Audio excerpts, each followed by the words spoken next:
What's good, listeners? Welcome to the Chris College Show, Millennial Talk Show. Good morning, Marissa. How's it going, fam?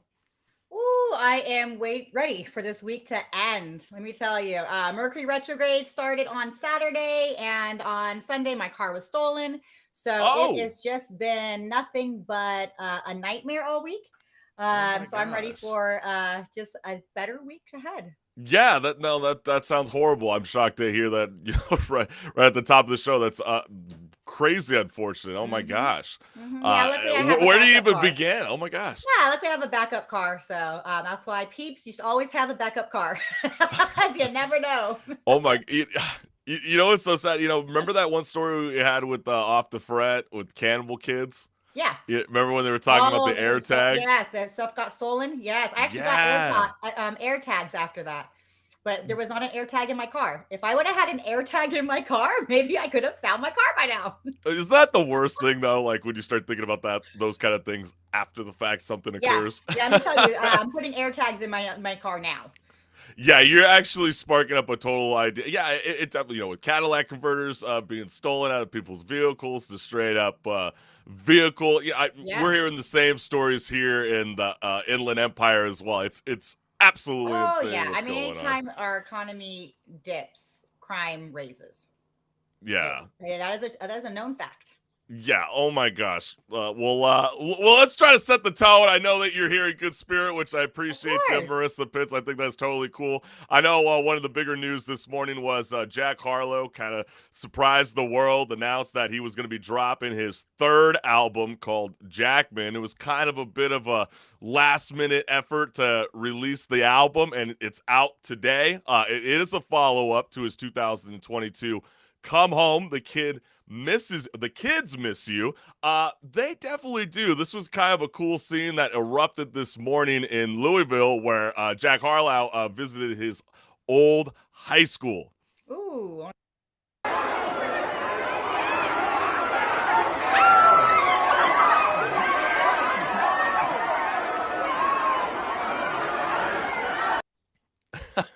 I mean, I would Crazy. say is that look at the Awesome. Metro Police. Yes. Do you see that? Like, imagine going to school with him and being like, hello, I knew him. He's my Well, it was friend. funny because I know a lot of people are upset with Jack right now because he is gonna be in the remake of White Man Can't Jump. And so he's getting a lot of flack for that. And so then when he announced that he was going to be dropping new music under the LP Jackman, there were people that were clowning him. But the comments were very funny this morning. One of them was me apologizing to Jack Harlow for thinking his new album would be bad. And if anybody knows this clip, it's so freaking hilarious. And he's singing to the judge. Second one was everyone listen to Jack Harlow's new album, Jackman. Yeah, everybody's feeling a big gangster right about now. I guess it's not like Macklemore. Then we also got Jack Harlow beating the washed Ooh, allegations. that's good. Very, very funny. But we want to make sure that everybody likes and subscribes to the show so you guys never miss a live show. We got a great show today for everybody as we got returning to the Chris Collins Show is a cat that's been with us since the very beginning. That is pop star Mandi Macias. She's got a brand new EP that dropped today. It's called Teenage Eulogy. We'll be breaking down the music, the behind the scenes effort to creating this work of art, and so much more. Also, I want you guys to check out my Off the Fret, More Music Talk podcast featuring Brooklyn, New York rock band Wakely, out now on YouTube or wherever you listen to podcasts. But all right, listeners, it is time to rock and roll. This one's called Say It. I'm beyond livid. That's what's been irking me like crazy. Psycho X. We hope that he grows from this. No, legit. I was trying to figure that out also. Whatever's on our mind, there's something that's been griping. So, I get to just say it. That's my question, Marissa. What's good, listeners? This is Say It, where Marissa Pitts and I discuss all the latest news circulating across the globe this week. And yes, I'm going to start it off on this note. It's a very funny story. Who would have thought that this would make waves across the nation? Leg lengthening surgery is gaining popularity among men seeking to be taller like Chris Collins. The 4-hour operation is estimated to be around $100,000, and comments were very active online. One of the comments said, "We are truly on a sad and aimless search for acceptance, perfection, and instant gratification." We also got, "What we need from men is them to stop taking away our reproductive rights and holding a dead fish in pictures. That's what we need." And then number 3, imagine putting yourself through that much pain and recovery because of what people say on Tinder. Uh, Marissa, Mhm. do you like a tall man or a I short do. man? I actually don't date short people, so I'm I am definitely But how do guilty you of feel why about the men are other way getting leg around? lengthening surgery. What? No, I was gonna say, because, like, obviously, there's guys that feel a little worried about being short. Yeah. They have lifted shoes that you can put in the sole of your feet. The only Um, short person I would ever have dated and in a heartbeat is Prince. I don't if I would have dated Prince like that because it's Prince. But usually my standard is at least like 5'10", which to me is like a little under. I like them 6 foot or higher. I also actually would like to be taller. So I would like leg lengthening if it didn't hurt so much and have such a long rehabilitation because I would love to be 5'7". Like See, that'd be that's like funny that's that you said awesome. that, because it always seems like men and women think on the two polar opposite ends. Women don't want to be tall, and men don't want to be short. No, I would love my stature to fit my personality. I Oh, am a so large when you personality think big and and I you're would like to be ambitious. tall with it. Yeah, no, it's definitely hilarious. We definitely want to know from you, the CCS family, is this something that you would do? It's $100,000 surgery, which is pretty wicked. What they do, Marissa, is after a couple of days, they Mhm. increase the rods in like your shins, around your thighs, and your hips. It's crazy. It's like the whole leg, and they raise it by like an inch. With a remote controller, they claim that's Yeah, why it's so expensive. This and hundred thousand painful. dollar, surgery. If we had footage of it, we definitely would talk about it. But I know a lot of millennials, as young as 26 years old, are running out to the medical fields to make this transition happen in your I life. Yeah, I can Very say people, crazy. please don't do it. Yes. Be short. A lot of people will still date you. Not me, but people will date you. Honestly, because as you get older, like our bones are fragile and fall apart, and you're going to have a hard time walking and moving around if you get this surgery. It's a no-no. Yeah, I especially put a when no we on the know. surgery. Yeah, especially when we know as we get older, your muscles will deplete over Mhm. time. Obviously, your bone mass. So does this seem very effective? I don't know. It might be for the short term, no pun Ha, intended, that but messed you up. That for the messed you long term, up. we'll see what's good. I definitely want to talk about this subject with everybody joining us on the live show. Legendary director Steven Spielberg recently blasted the idea of revising old films for modern audiences and their sensitivities. Spielberg further went on to say, quote, "No film should be revised based on the lenses we now are either voluntarily or being forced to peer through." He sat down with Times Magazine and continued his statement. We actually have a clip of that right now, so I'm going to go ahead and click it now. They should ever attempt to take the chocolate out of Willy Wonka, ever. And they shouldn't take the chocolate or the vanilla or any other flavor out of anything that has been written. It is absolutely, for me, it is sacrosanct. It's something that is our history. It's our cultural, Warts. it's our cultural heritage. And I 100%. couldn't agree more. 100%. But, Marissa, Mhm. Steven Spielberg got called out for kind of changing his mind. There were tweets out there that were saying, getting worried that other people will change up his movies after he dies, so now he's all against it. How convenient.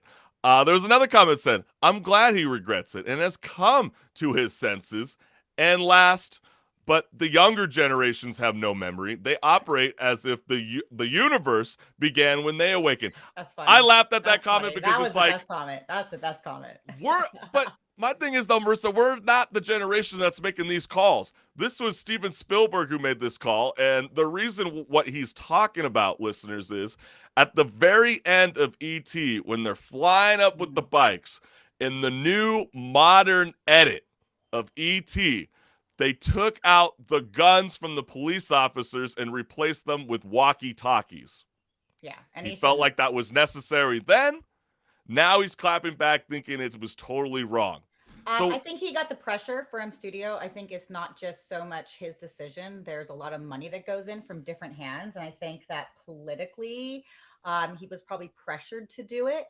Agreed to do it at the moment, and then upon reflection, decided that that was actually changing timeline, is changing a history, right? Because it does change. I think new movies that are made, if there's an issue with guns, then don't put the guns in the new movie. But to go back in and change old stuff because that we have changed as a society, that movie can be archived and not viewed again. Like none of us are watching Birth of a Nation.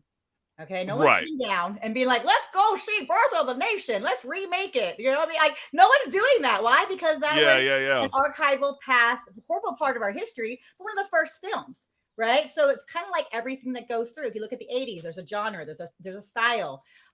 Think about all the stuff where you had like guys dating the young women now, right? Now we don't see that, right? You have songs sung about that. I mean, it's changed, but to change something that was already made, I think once again, another too woke, too much.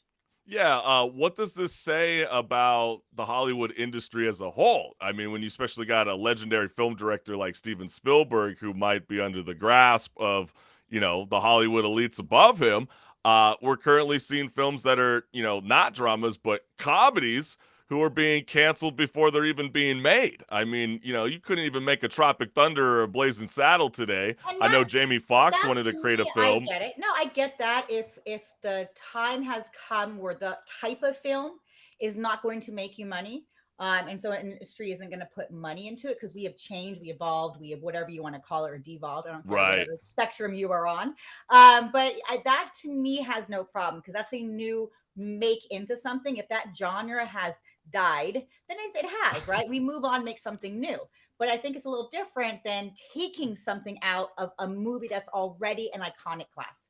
I know you were kind of giggling about the last tweet, though, when it was saying, the younger generations have, no memory.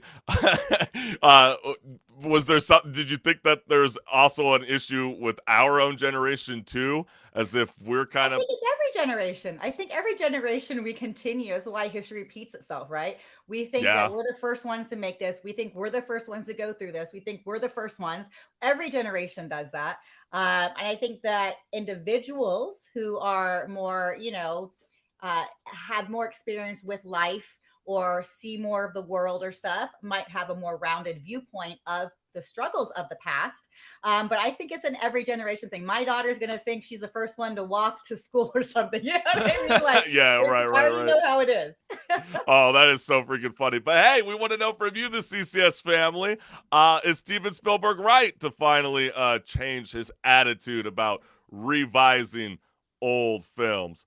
Let's go into the music scene. I know country star Morgan Wallen faces possible lawsuits from fans after canceling 3 shows after receiving a doctor-ordered vocal rest. Also in the same week, we have Ronnie Radke. He is rock star, frontman of Fallen in Reverse, who canceled 2 shows after dealing with issues singing in the venue. We don't have a video response from Morgan Wallen, but we do have a response from Ronnie Radke, kind of clapping back at people for kind of complaining about the reason why he even left in the first place. Let's check it out. It happens sometimes, guys. There's a lot of bands that have to do this, so I'm sorry. I'm not sick. I don't have. It's just the cold air in one of these venues. There's no moisture, so you can hear it in my voice. So I got to take care of my voice. I love you guys. I know there's gonna be some mad people. You guys are gonna be super mad. I know you brought your kids and stuff like that, and there's nothing I can do about it. I got to take care of my voice, and I love you guys. I promise you, I'll come back. Lame. That's all I'm gonna say. Lame. Pretty lame. Boo. But he did Diva. come out saying that the venue that his people booked is a popular venue in Florida that's actually that hosts 19,000 people in a hockey rink. We're in the middle of NHL playoffs. Pretty wild, right? I just think here's the thing is, look, he's got enough money. What does he care about canceling this and that? What upsets me is that if anybody who is starting out in the industry and going forward and driving, they hear something like this and they're like, "Oh, I would never do that. I would never disappoint Yeah. my fans." And then they get their ego. So whenever someone's ego is involved in something to making a decision, it's usually a selfish decision, and that's exactly what we're seeing here is someone's ego who is like, "Oh, it's a little dry. You know what? Drink a damn glass of water." Okay, like And right there, I start losing respect for people. Like, bam. well, Ronnie Radke has a response for fans and people like Hmm. Marissa Pitts. He did tweet out saying, blames venue's cold air at the arena with 19,000 seat hockey arena that works hard to fight the humidity that Florida brings and keeps it extremely cold and dry. I sang in a dry, cold, artificial air, a singer's nemesis. I canceled so I could continue. Why is this such a big deal? Well, one person wrote, as someone who was at both canceled shows, I was more upset that he didn't come out and address the audience. I understand losing your voice. However, waiting until 30 minutes after the show was supposed to start, then having someone else break news was more disappointing. I think that's Yes. fair. It's That still would not really fair. No, infuriate no, me. no. Listen, he didn't lose his voice. I could just like the air's dry. He didn't, you know what? Sing through it. You can do it. Take better. I mean, I am 100% for someone who is doctor ordered. You should not be singing. You will fry your vocal folds. Like, that's different. This Yeah, is someone being like, oh, it's just a little tickle on here. And you know what? Go through. You should have canceled beforehand. You should just go through the night. Don't sing as hard, right? Oh, you'll hear it in the quality of my voice. You know what? right. You're live. Your quality of Well, voice sucks. Everybody's quality of voice sucks for the most part, okay? You're not in a recording studio. Go have a good time. no, it's so true. And I know the tweets were active saying, even for Morgan Wallen, Morgan Wallen not being able to sing seems like a ridiculous excuse to cancel his show, considering that never stopped him before. There was another comment that was addressing Morgan Wallen saying, no one cancels 4 shows because they got drunk for one night. Y'all want this man canceled so bad and for literally nothing. There are some people defending artists that need to take He care of had their a bodies. doctor ordered note. Well, what's Like, interesting you about should that, not be Marissa, is there singing. are reports that are coming out that Morgan Wallen actually got way too tipsy before he jumped on stage. That's and the then probably fried his vocal folds because he wasn't using his diaphragm. And then his doctor says you need to stay off it. but Like, it once knocked the him doctor it says it, you knocked gotta do him it. for like 4 days. I guess he just Mhm. recently canceled an SNL appearance. So who knows what's going down right now. I just know if like Taylor Swift were to do something that Morgan Wallen were to do right now in the country scene, I feel like she would be the rooster who got her head cut off, I don't. in my I personal think she's. opinion. I think she's more professional than that. Personally, I Well, don't care that's what what I'm I saying. don't think I what think people she think would about go Taylor Swift. through. She would go through, but she would also make sure she's not getting wasted. Then the night before, Yes, if that's the reason and is he got vocal fried. and I did, even a little sneak peek. I did have a sit down with Wolf Road and the Off Mhm. the Fret Music podcast, and we dived a little bit into it. And yeah, he feels the same way. You need to protect yourself before you jump up on stage. Maybe a shot or a beer might not hurt, but at the end of the day, you take a lot of these vocal techniques and practices throughout Mhm. the day to prepare yourself for a live audience. And clearly, some will learn over the others. I know Morgan Wallen's a young star, but Ronnie, you've been in the scene for quite some time now, so little unacceptable. But hey, let's talk about something that's infuriating the millennial and Gen Z generation. The White Lotus star, Aubrey Plaza, is facing backlash after mocking plant-based options in a video going viral after promoting a fake product, which she is calling wood milk. We have a little bit of a taste of what that ad was like. Is wood milk real? Absolutely not. Only real milk is real. Then what did I invest in? So people might be wondering, what's the problem with milk? We Oh. are canceling milk now in the year 2023. Well, it supposedly seems like it.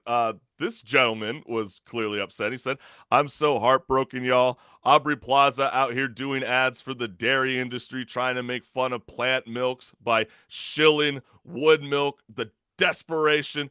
Aubrey, how could you?" To the website says, quote, "Only dairy milk is real milk, and if they've never heard of human milk and every other mammal's milk meant for their own babies," which that gentleman replied in his own Twitter thread, "it's so ridiculous." Then they talk about planting trees, trying to greenwash how horrible dairy is for the planet. It's honestly kind of funny how desperate they are, but I just lost so much respect for her. With great work.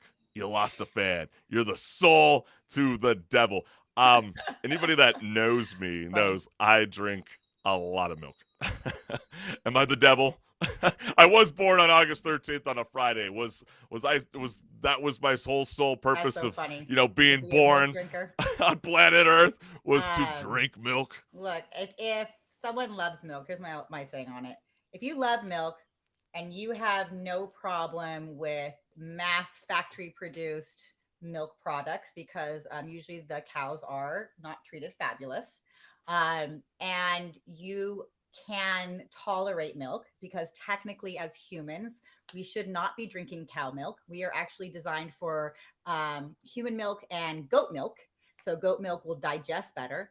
And some have different tolerances. You obviously have a high tolerance for it. So if you want to drink milk, go ahead. I'm surprised she doesn't have steak in dairy. She needs to go buy some I don't know, steak and dairy. Like, you know what I mean, as far as like stocks, steak. I'm thinking of steak Yeah, right now. no, I'm like dairy cow. I'm all steak. No, I get it. I mean, And it's not. nobody wants to see an animal farm, seeing the people that run, those outlets abuse animals.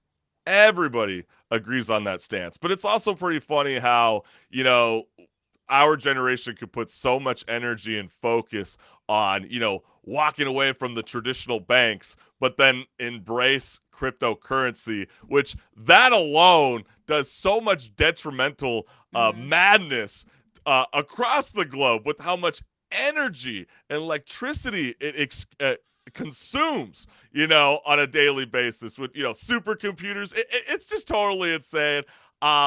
Yeah, I do wood have milk. to say, I tell people, if you are going to use a milk alternative, trying to stay away from almond milk, even though I do get my almond lattes at Starbucks. I don't drink oat milk.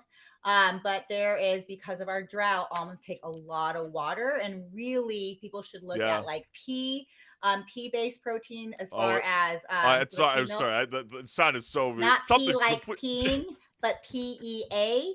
There we go. There's the correction we needed. I use that milk.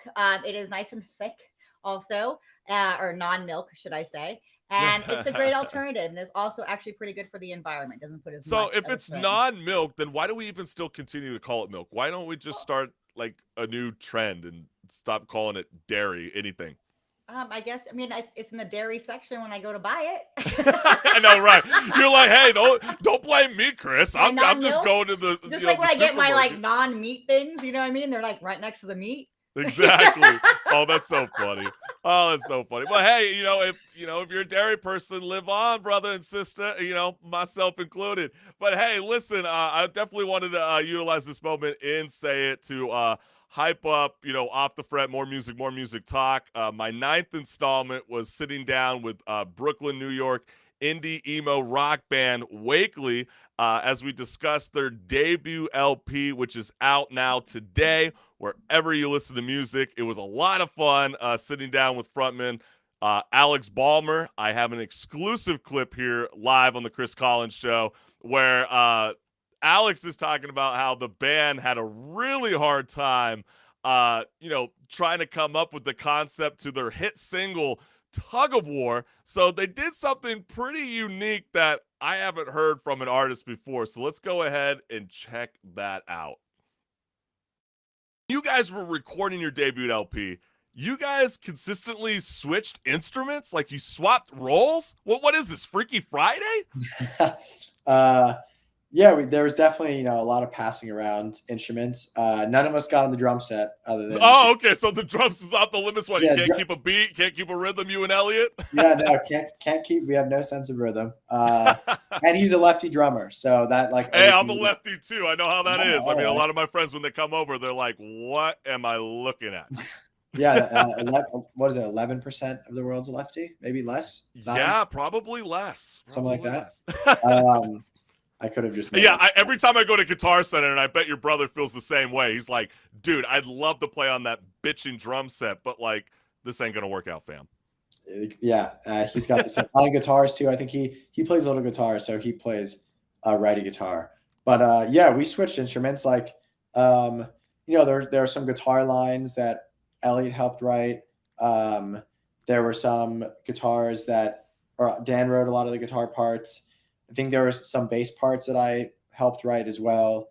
Yeah, we just try to keep it as collaborative as possible. I think like the more skin in the game everybody has, the more enthused they're going to be about the project. The song that is your music video that you guys dropped, Tug of War.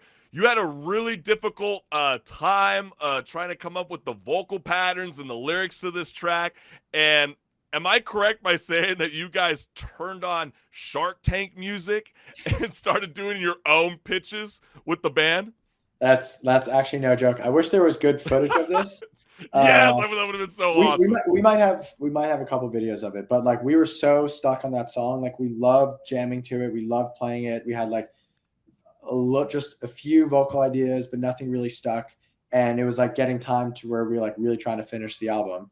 And yeah, so we like all got in my room here and we just like put that song, like we started with the verse. We put like literally just one phrase of the verse on loop and we set a timer for like 20 minutes where we all were just like by ourselves.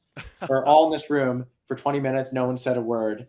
And we were just like each trying to come up with a melody and like some lyrical content around it. And so like we walked in, basically we like would play the Shark Tank music and then like one of us would walk in and like pitch the melody and the lyrics to us. I wish there was footage of that. Dude, that was okay. Well, here, listen. I could do the whole dun dun dun dun dun dun dun dun dun dun dun. So, Alex, like, since we're here, on camera, could you give us kind of an idea of your original pitch when you went to go propose it to the group? I'm not going to sing a cappella right now. If that's what, so that was your first step. You started singing right away. You didn't give yourself like, hey, this is going to be the clear message I want to get across. It was like, nah, man. I've already gone through the whole instrumental on loop. I'm gonna just start singing. That's how you approached it. Yeah, there was no. I don't know. It was definitely no PowerPoint. No PowerPoint, no slides, no laser pointers, nothing. It was just like straight to the point. Let's hear it. That is so awesome to hear about the creative process with the group like Alex and Wakely. I don't know about you, Marissa. When I was having the post thoughts after that interview with Alex, when he was talking about how they sat in a room and just listened to an instrumental on loop. A lot of the times when you're watching like CSI or Law and Order, and you got a captive who's taken and he's put in some bunker or wherever, because he's being, held hostage. They're always playing like heavy metal music. I could sustain that, because I'm a metalhead. But is there a certain genre of music or a certain song that, if you heard it on repeat, you would just go absolutely insane? I like Metallica, Enter Sandman. I'm telling you, like every time I hear the intro with that, like I don't know. Drives you up a wall. I know, in a good way, but I mean, like, But what would be the song that would be like, oh my gosh, this is so difficult? I guess that is a good point. Like, yeah, you can constantly keep listening to it and never get old with it. But you ever thought about a certain song? Baby shark, da da da da da, baby shark, da da. That's funny. That one drives me up the wall. Because I was thinking, I know I've been hearing from my older brother.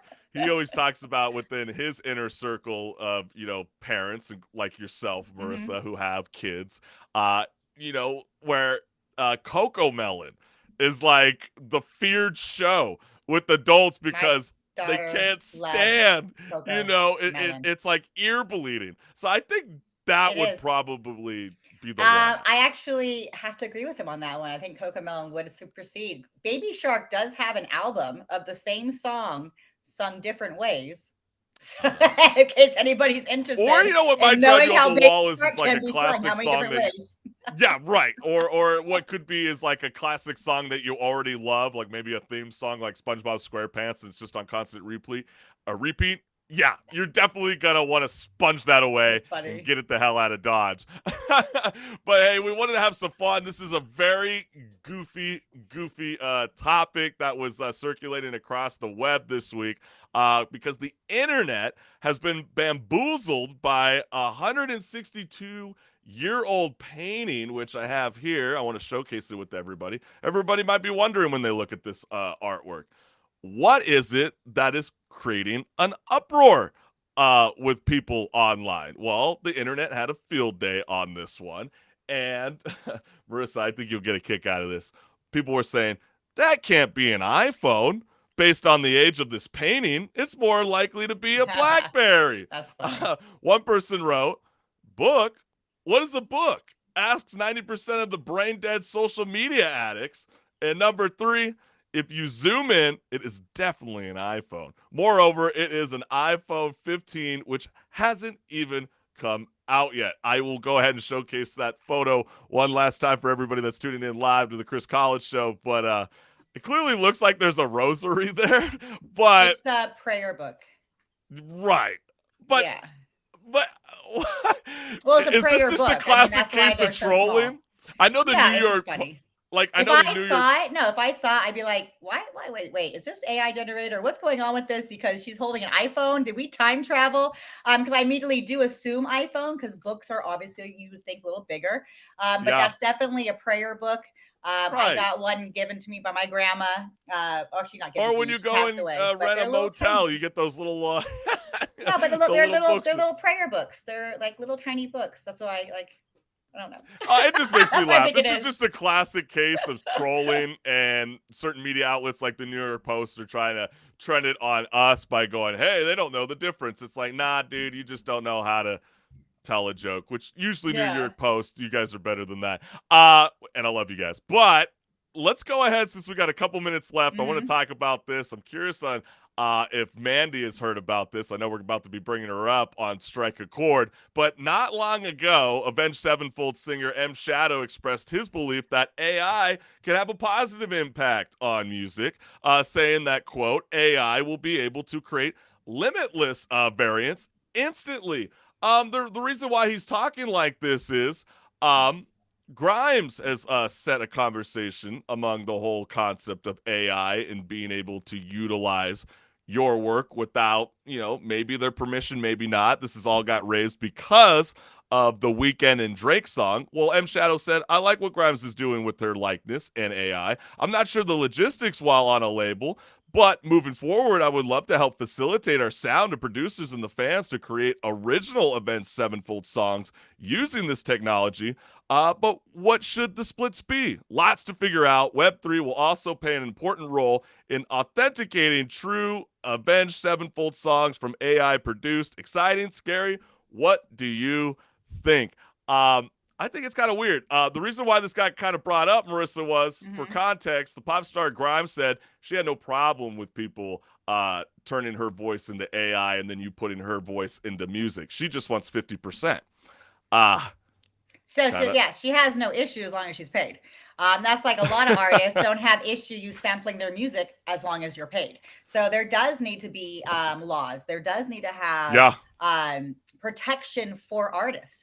But yeah, I mean, I'm with her. I'm like, shoot, you want to pay me some money, 50% of whatever you make? I was like, please use my voice. Use my because likeness, we've seen fill some my of those bank account. Right. And we've seen some of these great funny videos of, former presidents and current president of the United States, Joe Biden, in lobbies playing video games. And they're so freaking funny. But you know how scary that is after a while when you're like 50 years down the road and we're not going to be able to tell who did what?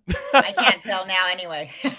Yeah. On a level. And honestly, I don't really care. I mean, in the sense, I'm like, okay, to be in the past, that our the next generation will have their own thing that we're just tripping on. So Exactly. So it's definitely wild, definitely intriguing. AI ain't stopping anytime soon. But I want to let you, the listening audience, know. Stick around as we got more left on the Chris College Show, Millennial Talk Show.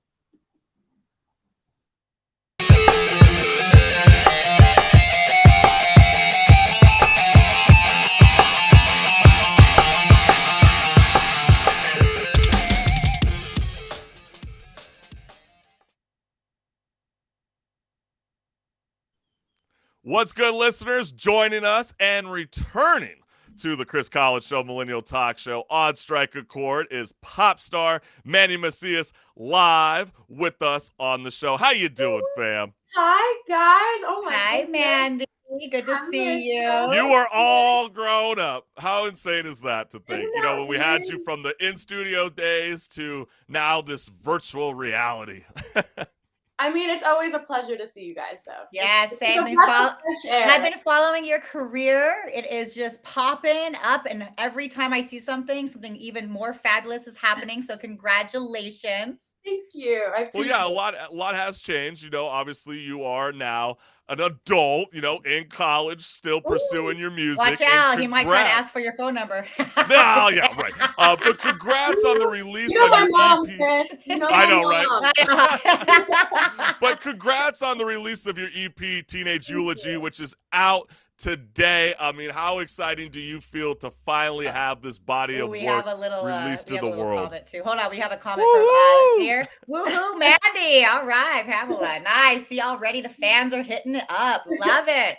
But how exciting is it to finally get your body of work out to the world? It's been honestly so crazy. I was saying I've been working on this EP for a little bit, like almost 2 years now, and it's just gone through so many creative changes in different directions. Like originally it was going to be called A Brief Collection of Teenage Angst, and then it totally took like a 180 turn, and then I cut songs, and then I made new songs, and I think we worked really hard on finding like my perfect sound as I'm like maturing and as my career is growing, and I'm so excited that it's finally out and I get to play it at live shows and just share it with my fans. I'm beyond That's awesome. excited.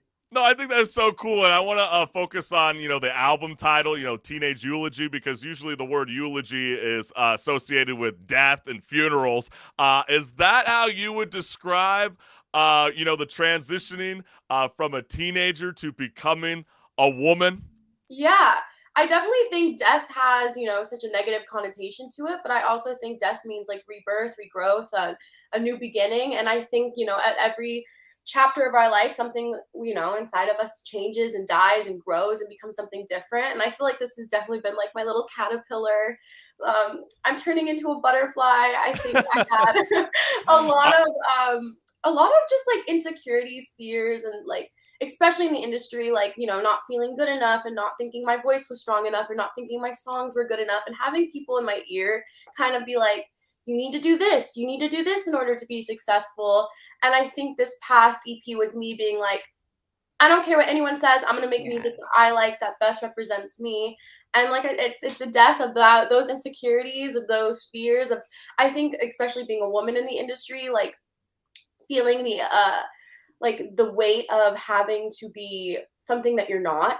And I think I let that just die and me just be myself, and this is the baby that came out of it, and I can't wait for her. Well, I think what's so great too, when you think about a eulogy, you're also celebrating what was. And a lot of music is that. It's like, I'm a teenager. I've moved on. I'm no longer a teenager. I've transformed. I'm a young woman. Here's my strength, my voice. But inside of that is you still love that teenager inside you. You still love and celebrating the path that got you where you are. So I just dig using the eulogy, having all that. I think it's a really smart, not only business move, but also creatively. It was awesome.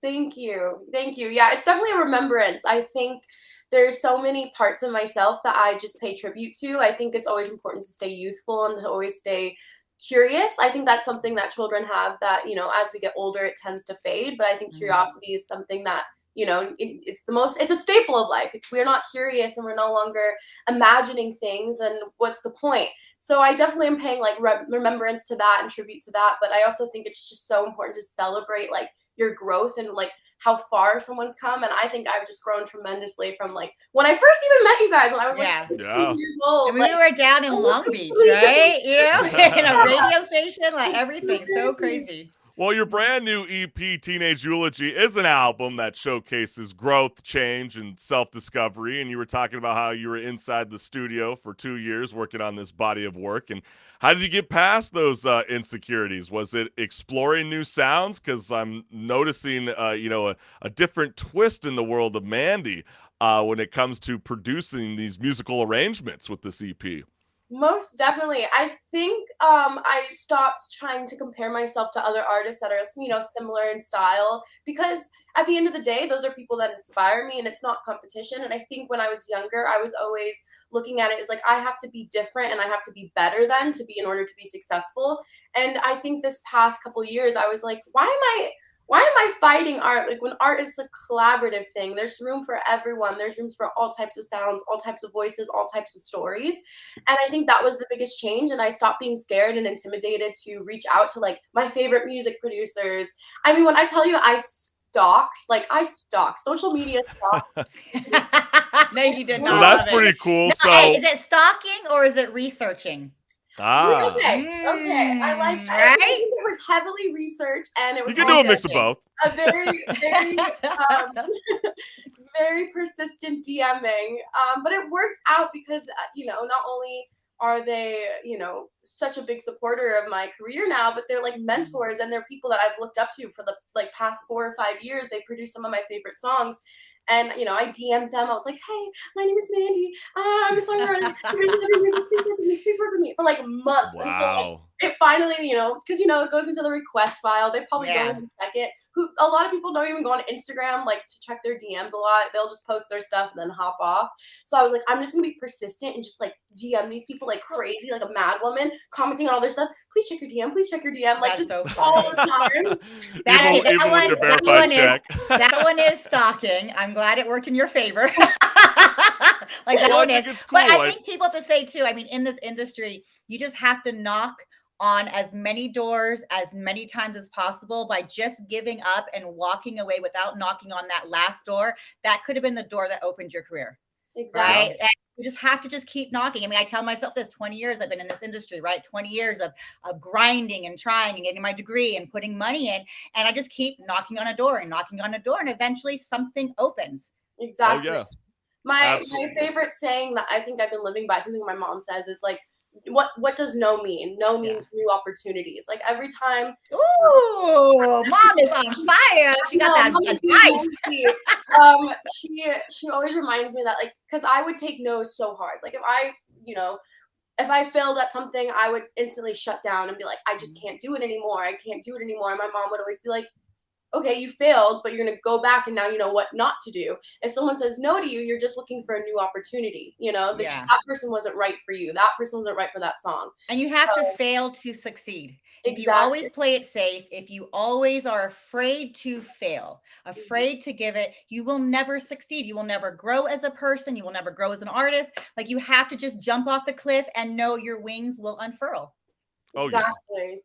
Yeah, that is so true. And I know each song on the EP represents, the bittersweet memories of first love to the fear of leaving adolescence behind. What do you hope the listeners will walk away with when they check out your brand new EP out today, Teenage Eulogy?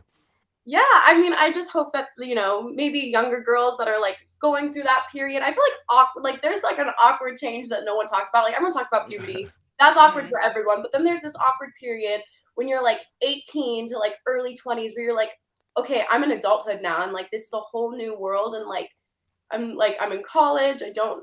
So I feel like maybe those girls that are like listening to it, even young men, if they want to listen to it and they can just feel related to, and then also like, my older listeners, if they can just like reminisce, on like when they were, it's like an angsty period where you're like, Yes, we all go through these pre 21-year-old go to the bar angsty period. Exactly. You're not quite a child, but you're not quite an adult. Well, that's funny that you said that. I saw a meme the other day. It was like, I was 26 and I used to go to the bars to have a drink. Now I'm 30 and all I need is a mental health walk. Like, just kind of made me giggle. But you know what, Mandi, what I think is really cool about, the process of Teenage Eulogy is you were filming clips of behind the scene moments of creating this beautiful artwork. And let's go ahead and showcase to the listening audience an exclusive clip of you working with the producer inside the studio. Yeah.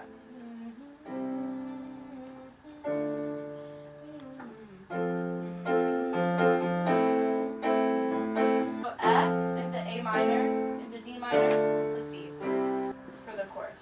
F A D C. Yeah. That goes in the ground. Oh shit, sorry. I love checking out behind the scenes clips like that Me because you get to kind of see how the artist speaks with the producer, but you've also talked about how you worked with multiple producers in your 2-year run to get prepared for the release of Teenage Eulogy. And I guess my question is, did this help you step out of your comfort zone? 1000%. I think that this has been the most collaborative project that I've ever worked on, in the sense that I felt like I had a voice in the art. I felt like a lot of the times I would write a song and then I would give it to a producer and be like, all right, do what you must with it, make it sound good. And I wouldn't they would give me something and maybe it wasn't necessarily the direction that I would have gone in, but it was still my song and I still loved it. But I felt like this was the first time, like as you saw, I was like on the piano with him, like playing, and we were talking, and it was just such a collaborative and beautiful experience. That producer's name is Macias, and oh my gosh, he is a sweetheart. We instantly connected. He has the cutest dog. His dog's name is Mandi. So a dog can set the tone in the studio. Oh my gosh, his dog can play the piano. So Okay, that's pretty awesome. I've seen dogs ride skateboards, but dogs playing the piano? Yes. My dog can't even walk on a leash. Oh, Okay, let alone play a piano. I don't know who's walking who when I'm walking my little That's how blonde I feel. chihuahua. Legit. That is exactly my situation too. Well, I think that's cool to hear from you. Is it's like, in your early days, you were kind of trying to figure out your own artistic vision. And then as you started to get older and started to, take grasp of your own style of, genre, was that something that was kind of difficult? Were you hesitant to try something new, or did you embrace the change? I think I really embraced it because it was so invigorating. Once I started to create, and it became this bubble of excitement where I was like, oh, this chord is cool, and he was like, that was cool, what did you just do? And then I'm like, oh, what did you just do? And we'd bounce ideas off of each other. It was something that I had never really experienced before, and it was intoxicating. Once I started creating that way, I don't think I could ever create in the sense where it's okay, I write my song in my studio all by myself. I send it to the producer who I don't really know that well. He does his thing. He sends it back. I go into a studio and record it by myself. It was such an isolating process, and I had to generate so much of my own excitement for projects, whereas this one it's the ideas are flowing. It's just such a beautiful creative process, and by the end of the song you just cannot wait for other people to hear it because you're like, dude, you'll never believe what I just wrote. It was the coolest thing ever. And you have so many fun stories, and it was beautiful. I really embraced it, and I literally cannot imagine going back to the way I was writing before. I was like, oh, what was I doing? Oh, I think it's so cool. And I know that we got another exclusive clip of Mandi Macias inside the studio laying down vocals for her brand new EP, Teenage Eulogy. This is a really cool moment, so I definitely want to showcase that with our listening audience. Let's go ahead and take a look. Baby, I've got needs and I need 'em now. You cannot meet 'em, go see yourself out. I've got needs. You can add that but I liked the breathier parts. He always wants to chill, stay inside his house. Oop, messed up the lyrics. But baby, I've got needs and I need 'em now. Like all that kind of shit, yeah. Something you'd see someone at a Jiggler's bar doing. Yeah. Their background singers being I love this clip in particular because I could see you in real time, trying to work out what you want to do inside the studio. So do you leave yourself wiggle room to explore new ideas? Or you come in prepared? 1000%. I think, you know, being on the spot is most important, but I have to pay so much tribute to the engineer that was working with me. His name is Josh. He's literally my family. I mean, like, we invite him to Christmas. He's always like, leave me alone. I'm like, no, come to Christmas. We love you. But he's been working with me since I was 15, 16, and he's someone who always pushes me in the studio and is like, oh, come on, you can do a big girl note. Try something like in your belt range. And he's always pushing me to do something that I might be scared or out of my comfort zone. And now it's just become we have our own little language. We have so many little inside jokes, and like, when my mom or like one of my friends will come with me to the studio, they're like, I have no idea what the heck you guys were talking about half the time. It was so fun to watch. We'll be like dancing in the studio. We'll be like totally doing some funky. That's and great. something that he makes me always feel super comfortable with. He's like, I want you to sound bad because that means we're trying something unique. And it's like, I don't care if you sound bad. I know you sound good. Like, I know your voice. So let's just sound terrible this studio session. Let's just work out every kind of noise that we I can think that's think. great, you know, and you have somebody who has seen your growth and knows how to give you constructive criticism in a way where you're not like, oh, is that because I'm not good? But more like, I know you can try and I want you to fail so you can grow. And I love that. That's cool. Exactly what you were saying earlier. Like, if you're not putting yourself out there for failure, it's like, don't stay in your safe zone because it gets boring. It's no longer exciting. People already know it, you know? Yeah, it's so true. I mean, you continue to push the envelope with your music. I mean, you are starting to blend or starting to lean towards, you know, this indie pop, you know, with this alt rock space. You know, you got these striking guitar riffs to the crashing, you know, percussions, which definitely was like, oh, okay. I'm hearing a little bit of a Demi Lovato kind of tune. But do you get annoyed if people say stuff like that, or do you want to just embrace your own kind of sound? I mean, Demi Lovato, I love that girl. Her voice is me too. Chef's kiss. I mean, you can compare me to Demi Lovato anytime you want. Anytime, okay. I have no problem being compared to other artists. Like I said, I feel like my mindset has shifted so much recently, because before I'd be like, oh, I sound like that person. I need to sound different. But it's like, she's winning. Like, she sounds amazing. She has great music. She just released a rock version of Heart Attack. That's, I guess, the reason what I was trying to reference. It's like she never stays to one sound. And sorry, that's what I noticed about you. Sorry to kind of jump in, but I know we're running out of time. Do you have the Teenage Lullaby for her to play? Yeah, absolutely. Okay. And we do I want to make sure I heard it while we have time. So we only have absolutely. And we do want to have some time so we can play that track in full. It's always awesome to sit down with you, Mandi, and talk about your new music. And we're very excited to have you on the day of your EP release, which is Teenage Eulogy. It's so freaking cool. And we're actually going to be playing the title track to your EP, which is Teenage Eulogy. And let's go ahead and show the listening audience what's good. This is Mandi. Police are now looking for one teenager by the name of Mandi Macias, who's being described as a 16-year-old girl, 5'5", brown eyes, brown long hair, and known for being scared of her own shadow. Here lays the body of my youth. It's f***ing sad, but it's the truth. She lost a glimmer in her eye. I know she's in a better place. Rest her soul, innocent and frail. Now she's been living for the edge. So close that when you push me, I'd fall straight through the cracks. I know that this ain't living if I'm running from my past. So scared of my tomorrow, so I'm living here and now. So pour one out. This is the eulogy. You ain't fooling me no more. That girl's in the ground. Rest her teenage bones, 'cause now she's grown.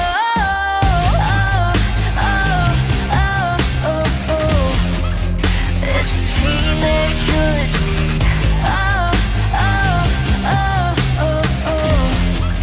What a teenage eulogy.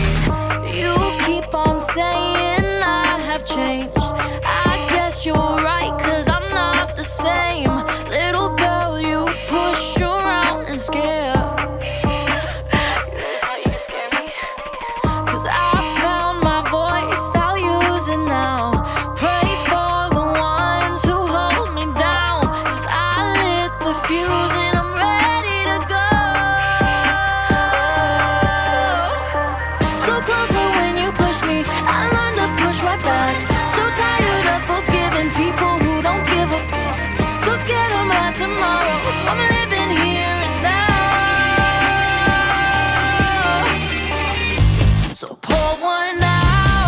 This is the eulogy, you ain't fooling me no more. That girl's in the ground, rest her teenage bones, cause now she's grown.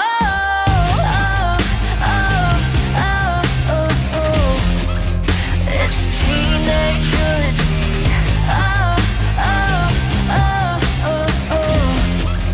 What a teenage eulogy.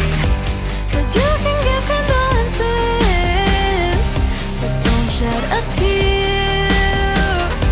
Cause you know what you did, but we'll bury her here. Yeah, we'll bury her here. So pour one out. This is the eulogy, you ain't fooling me no more. That girl's in the ground, rest her teenage bones, cause now she's grown. So pour one out. This is the eulogy, you ain't fooling me no more. That girl's in the ground, rest her teenage bones, cause now she's grown.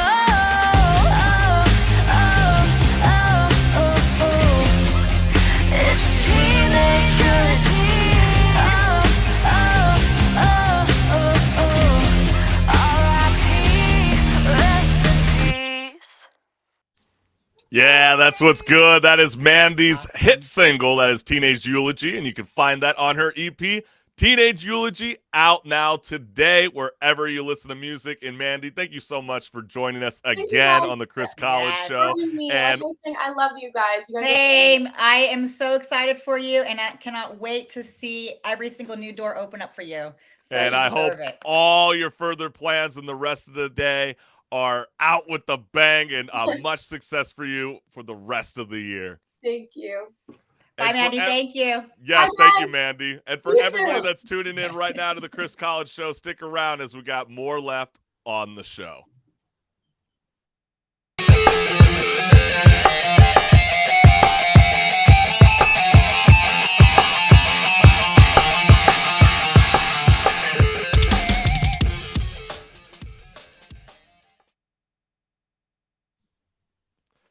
What's good? We wanted to do something a little bit different. It's not the most uplifting news, but it's something to remember an icon in the scene that has resonated in my life, my childhood of trash talk TV. This man, oh my gosh, has brought so many countless memories for my three brothers growing up. Even watching, even some of his side shows were very funny.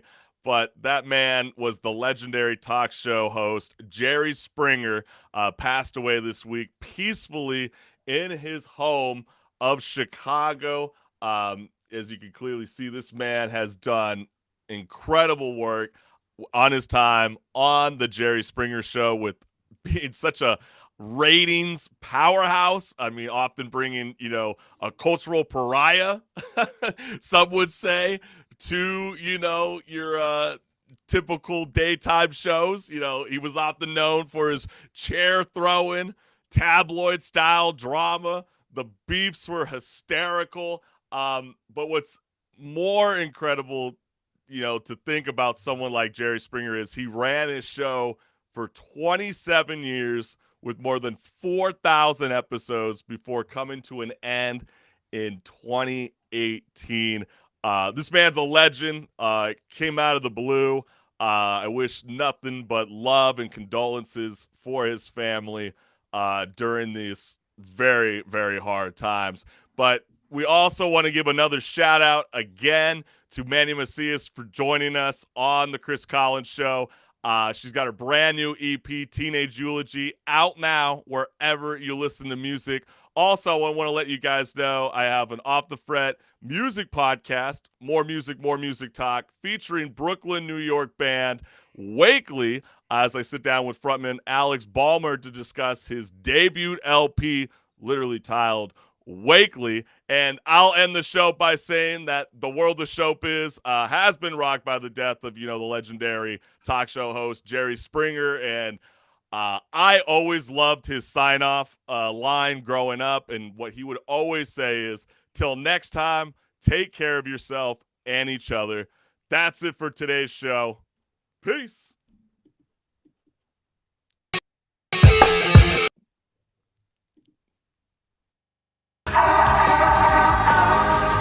What's good? It's Chris from the Chris Collins Show, Millennial Talk Show, featuring Brooklyn trio Wakely, setting the tone with their debut LP with lyrics that explore the complexities of human emotion.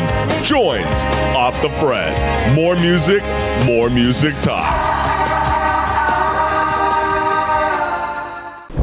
What's good, party people? Chris Collins Show presents Music Storm 2022, hosted by Chris Collins and Marissa Pitts, featuring Royals,